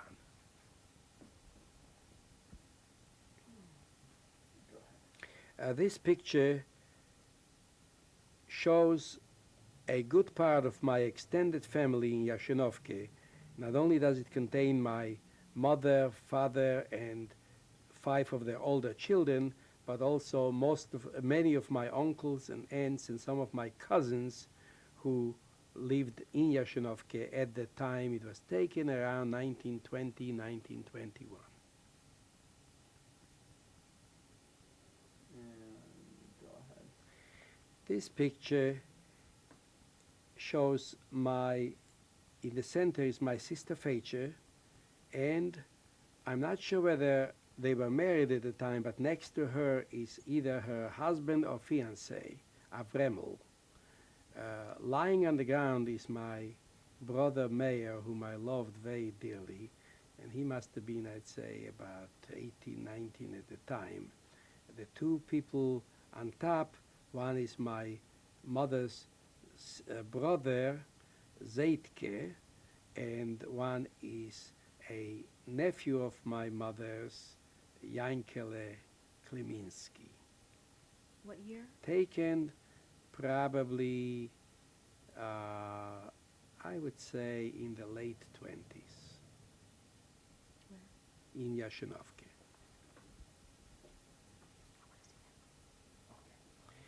This picture on the right side, standing, is my sister Dverke. It's the only picture that I do have of Dverke. Obviously, it was a winter scene. She's standing there with several friends, all of whom I knew, including in this picture is my cousin Meishe, the man I've mentioned who lives in Mexico City. Which one is he? He's in the center, standing above my sister Dverke there. The only man in the picture.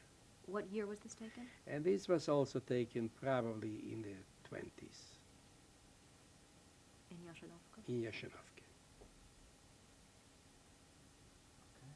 This picture is the only picture I have of myself as a youngster. I must have been somewhere between 3 and 4 years old. I still remember the wooden horse taken in Yashinovke, sent to my aunt in Rochester by my mother, and I found it after coming to the United States. How did you find the other photos? My sister had them, and before she died, she turned them over to me. This is my brother Meishe. He gave me this picture, and it was taken in Italy, in Santa Caesarea, in 1946. He now lives in Melbourne, Australia.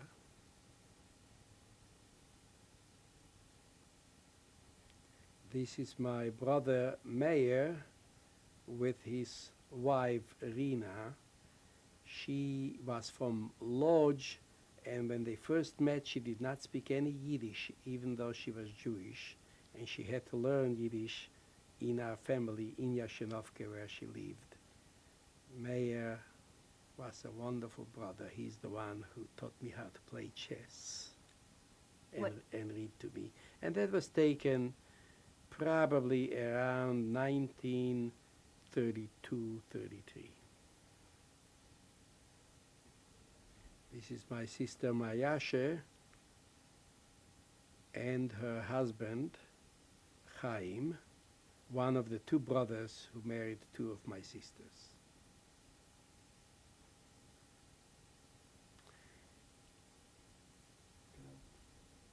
Okay. Shall I start all over? This was taken also in the early 30s in Yashinovke. This is a sketch of the hiding place which my family had built above the tannery. The tannery was a very long building, probably about 100 feet long. It was a 1-story building, but when my father bought the tannery, he built a drying room above the main floor, which occupied a good part of the steeple of the attic. And thus, above the drying room was a space probably 100 feet long, about 20 feet wide, and about 3.5, 4 feet high at the highest point. What we did is we built a blind wall in the front of the building so that anybody, we could get up there to the hiding place, to the crawling space on a rope ladder at the other end of the building, crawl on our hands and knees until we got to the front of the building, opened a little trap door which we built from the boards that looked exactly like the wall in front, closed the door once we were inside, so that even if somebody came looking for us, they would have to crawl 80, 90 feet on their hands and knees, and then they would come to a blind wall, which they would think was the end of the building. They were already at the front, but which really wasn't. Beyond it was about a 20-foot space where some 15 or 16 of us were hiding out for 2 days and 2 nights after the town was liquidated.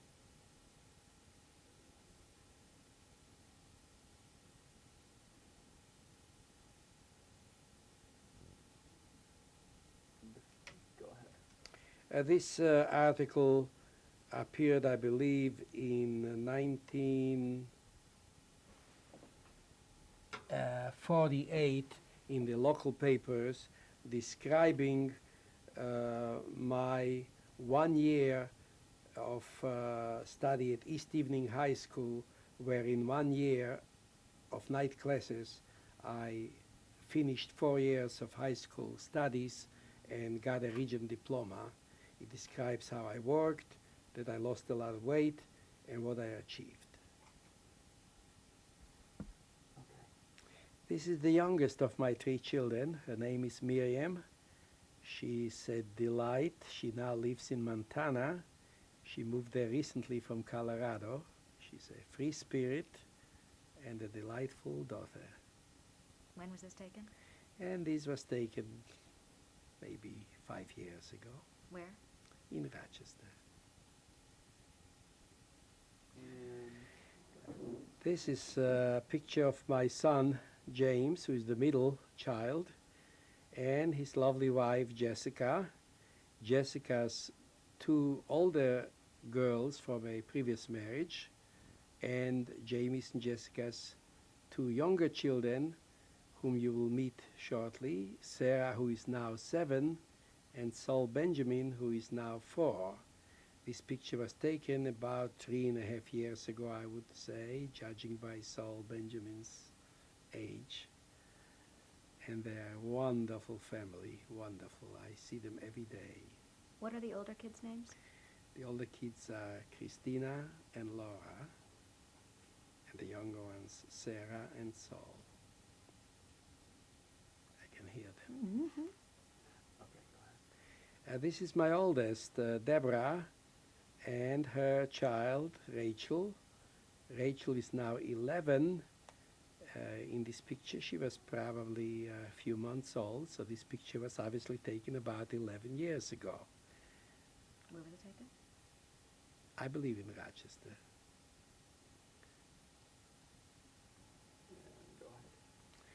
Because of my shtetl background, I have always loved land and woods and forests. And so as soon as I could, I purchased these 56 acres, which is not far from Rochester.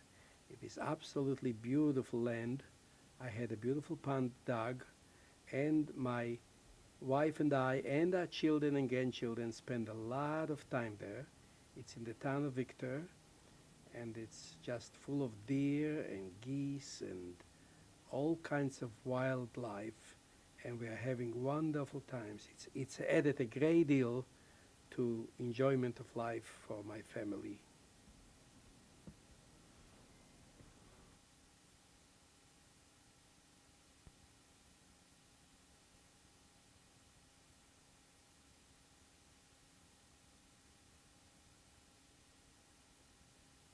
introduce these lovely people to us? In my arms here, I have $2 billion and maybe even more. One of them is Sarah, my 7-year-old granddaughter, and the other one is Saul Benjamin, my 4-year-old grandson. And of course, none of these would have been possible if it weren't for my wonderful wife, Jane Morris Schuster. We were married in 1955, and as you know, we have 3 children, and those children are the children of our son, James, who is a doctor and a wonderful son. And Sarah, ever since she was born, you tell them what happened. We had a very special relationship. Can you tell us a little about it? How do you feel about your grandpa? I feel that he's a very special person. A very special person. And who would put you to sleep and tell you Yiddish stories and talk about the names of my brothers and sisters? You? Right. She knows all the names of my brothers and sisters. She Can loves. you say them? Maybe you and Saul together could Should we say them? I forgot. Okay, let's start with Me too. Bele, Feiche. You know that. Mayashe, Mayasha, Meir, Mayor, Tverke, Dverka, Zipper, Zipa, Meishe, Mesha, and your grandpa, whose name was? Bill. Right. And who are you named after? I'm named after his mother, and my dad's named after his father, and my brother's named after Grandma's father. Wonderful. And Sarah goes to Hillel school. She speaks Hebrew and reads Hebrew. And I think Hitler is turning in his grave because of children like Sarah and Saul. Jane, would you like to add anything? Well, what can I add after that? We are just very grateful to be here with these children. It's a great, great privilege. And to have had such a good life and good life together, and look forward to another generation. And we love having these children. They're very warm and loving, and they really appreciate their family, and they're very kind. And Sarah is an artist, and her daddy said she's a poet. And Saul loves dinosaurs, and he's a very funny little guy and a sweet guy. And we're just pretty happy to be doing this, and thank you. Saul, do you have a word for your grandpa?